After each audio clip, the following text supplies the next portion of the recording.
Welcome to our Indiana University of Pennsylvania International Student Pre-Arrival video series. Part 4 of our series will discuss academic success. We are excited for you to be here and wanted to provide information and resources that would assist you in achieving your academic goals. Our featured speaker is Dr. Dan Burkett, the Dean's Associate for the College of Natural Sciences and Mathematics. Dr. Burkett? Thank you, and hello, welcome to everybody. So yes, I'll be talking about academics. So what I'll be covering is where you can get information on campus, what some of our academic standards are, our grading policies, academic expectations, the challenges some international students face, and some resources that you can use. So first, information resources. So here, if you have questions about your classes, there are lots of places to go. First and foremost, you can always ask a faculty member. What sometimes you may not be used to is our faculty are very approachable. They hold office hours. There are times when they're in their office where they meet one-on-one, face-to-face with students. In class, you're encouraged to ask questions. You just raise your hand and ask the questions. And so faculty members are a great place. And you'll find that you actually make friends with several of the faculty members. Also, each IUP student is assigned an academic advisor. That will be a faculty member in your major who will offer to meet with you and will help you pick out classes for each semester. They can answer questions about our policies. Also, each department in the faculty elects one person, one faculty member, to be in charge of the department, and that's called the department chairperson. They're the ones that will do overrides for classes and have the information. So if you have problems in a class or with another faculty member, you can always ask the chairperson. Then departments are grouped into colleges. You know, we have Eberly College of Business, we have the College of Natural Sciences. Each of those colleges has a dean who is in charge of it, but the student issues are handled by an associate or an assistant dean. That's my job. And so if you have a question or need an override, you can also go to the assistant dean. Another person that you want to get to know, each department has a clerical helper, a secretary, and they can often be very important in helping you get information or get what you need. So some academic standards, since each of you come from a different background, here we use a letter system, A, B, C, D, F. A's are a 4.0, B's are a 3.0, etc. We don't report percentages, so it's all letters. To be in good academic standing, you must have at least a 2.0. That's a C average. Now, you can have a D in a class, and it counts, but you must average at least a C. If you fall below the C average, if your overall GPA is below a 2.0, you'll be put on academic probation, and you'll be given one semester to correct that. If in your very first semester, though, you don't pass anything, not that we expect that of anyone, but it can happen. If you get a 0.0 your first semester, you will not be invited back and not allowed to attend in a second semester. So just be careful with your grades.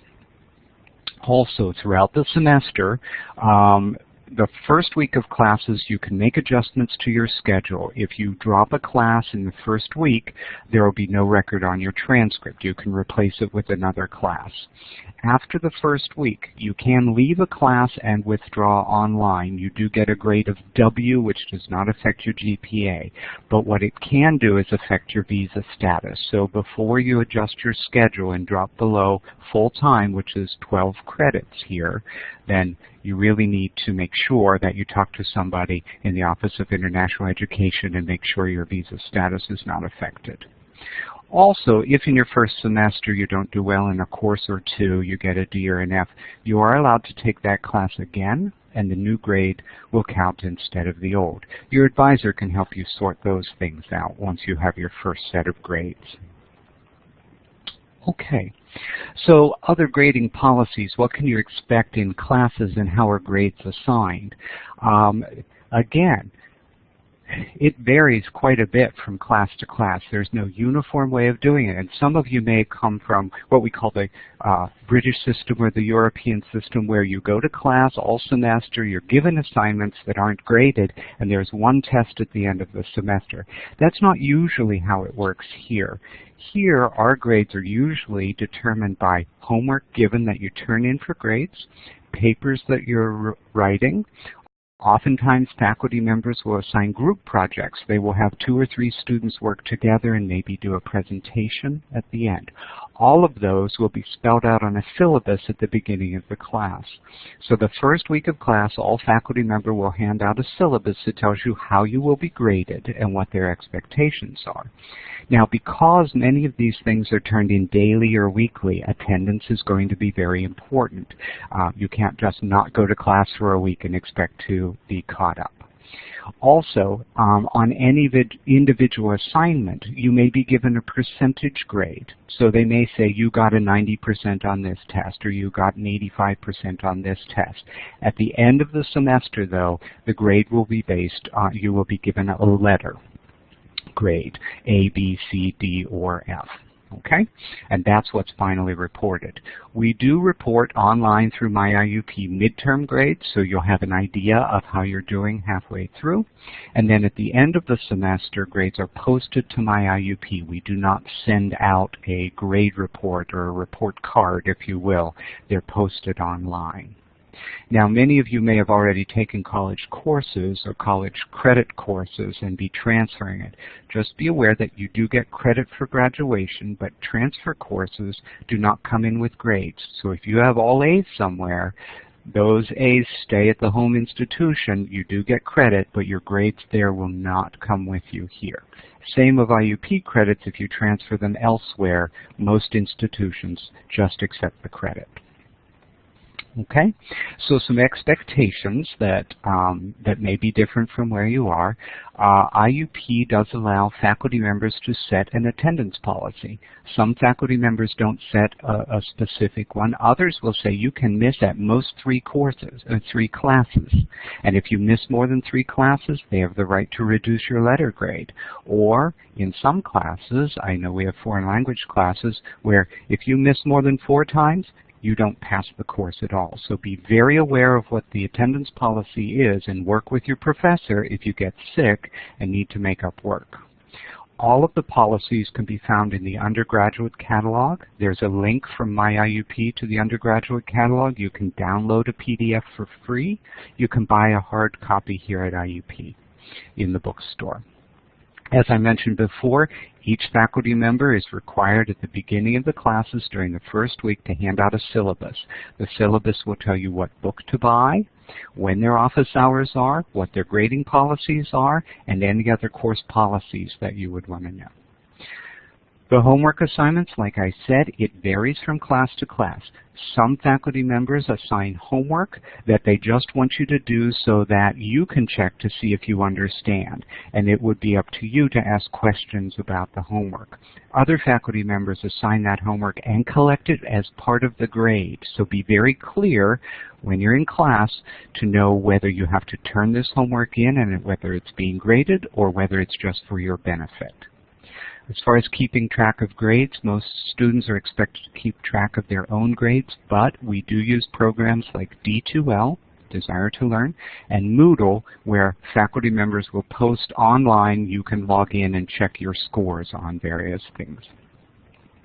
Now, also, the expectation is if you have questions or you have concerns about class, that you communicate with your instructors. At IUP, all instructors are very open to having questions from students, talking to students outside of class, so please don't feel shy about talking to your instructor. We expect that.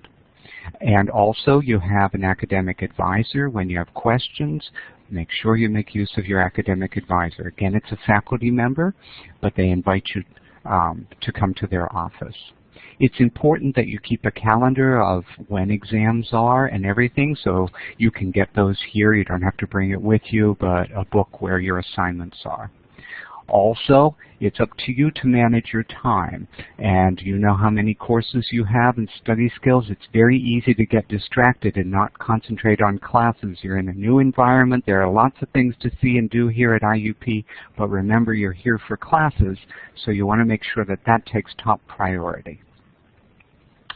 So some of the common challenges in academics will be background skills. I know I teach in math, and what I find in students coming from many other countries, they will find that they're in a course, say algebra or calculus, where either they've already seen much of that material. If that happens, well, that's good for you. That'll make a nice grade. Other times, though, it might be more challenging than you thought. So early in the beginning of the semester, in that first week, you want to look through the book and see if it's something you can handle. And if you don't think you can handle it, you might talk to an advisor about adjusting to the appropriate level for you. Once that first week is over and you're in the class, if you start to fall behind, many departments offer tutoring, and most of it's free. In the math department, we have tutoring every day. There's the Skills Zone, which we'll talk about later as well, to help international students with studying. Another issue that we often run into is plagiarism. Now, plagiarism is using somebody else's work without their permission or without denoting it. So it's very important that you not copy work, that you don't copy and paste things from other books or the internet or anyone else's use and put it into a paper unless you cite it properly.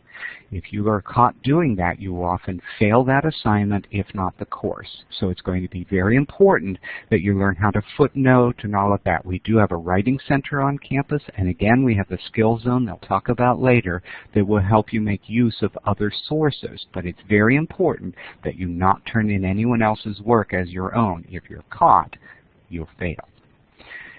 Again, in the next mark, copying and group work. So suppose this isn't something that's published, but you're just working with a friend, or your friend does the homework and you just copy it and turn it in. That's not appropriate either. We have got students who turn in, one assignment between 3 students, and the faculty member will not give credit for that assignment if they detect it. So be very clear when you're in a group. The professor will tell you what's appropriate and what's not. You want to make sure that what you're doing is appropriate. Finally, obvious challenge, if your first language isn't English, there will be an adjustment when you come. So sometimes faculty members speak very quickly. It is okay to go to them and tell them you're having a little difficulty understanding, and they'll try to make adjustments. So just be aware that there will be that adjustment the first week. It may be difficult. Don't give up. It'll come to you, and we have people to help you. Okay? And finally, here are some resources that you can use before you get here. And once you're here, obviously the Office of International Education, that's the first link there. Our library is online. We have an Academic Success Center, Ask at IUP, which has lots of links to all our policies and how to get questions answered. We have the Writing Center, the Skills Zone. And for those with physical or learning disabilities, we do have support here on campus through the Office of Disability Support Services, DSS, and you can always contact them. So those are the major resources and some of the ideas of what you can expect academically here at IUP. I hope that helped you to understand, and I look forward. I will probably be there on orientation day to talk to you in person, so feel free to come up and introduce yourself. So thank you, and I'll turn it back over. We hope that you have found the information in this presentation to be helpful. For additional questions, please feel free to contact us or stop by the IUP Office of International Education and make an appointment to speak with an international student and scholar advisor.